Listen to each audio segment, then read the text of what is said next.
പ്രിയപ്പെട്ടവരെ, നമുക്കൊരു കഥ കേട്ടാലോ? മഹാവിഷ്ണുവിൻ്റെ ആദ്യ അവതാരമായ മത്സ്യത്തിൻ്റെ കഥ. കഥയെന്ന് കേൾക്കുമ്പോൾ വെറും ഒരു കഥയായി കാണരുത്.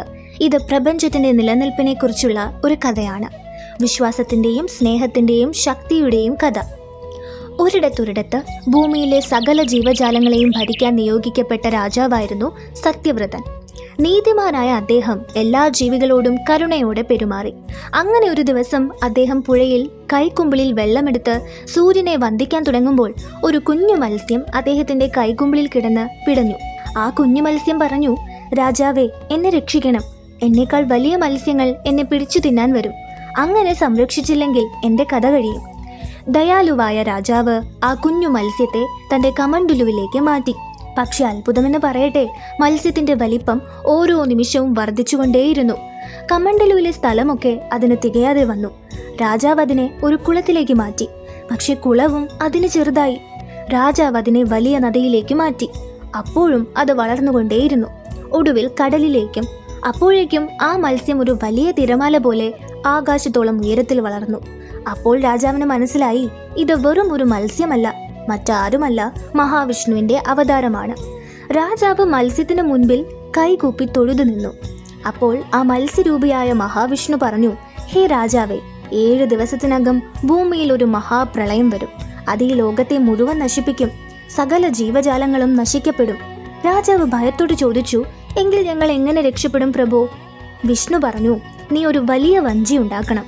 അതിൽ എല്ലാ ജീവജാലങ്ങളിൽ നിന്നും ഓരോ ഇണകളെയും സ്പർശികളെയും എല്ലാ സസ്യങ്ങളുടെ വിത്തുകളെയും കയറ്റണം. പ്രളയം ആരംഭിക്കുമ്പോൾ താൻ കൊമ്പുള്ളൊരു മത്സ്യമായി നിനക്ക് മുന്നിൽ വരും.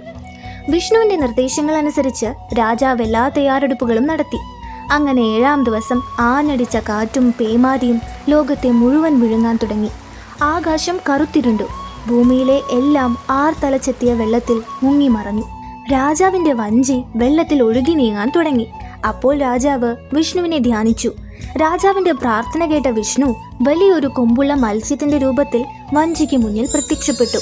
രാജാവ് ഉടൻ തന്നെ വഞ്ചിയിൽ കരുതിയിരുന്ന വാസുകി എന്ന സർപ്പത്തെ കയറാക്കി മത്സ്യത്തിൻ്റെ കൊമ്പിൽ കെട്ടി.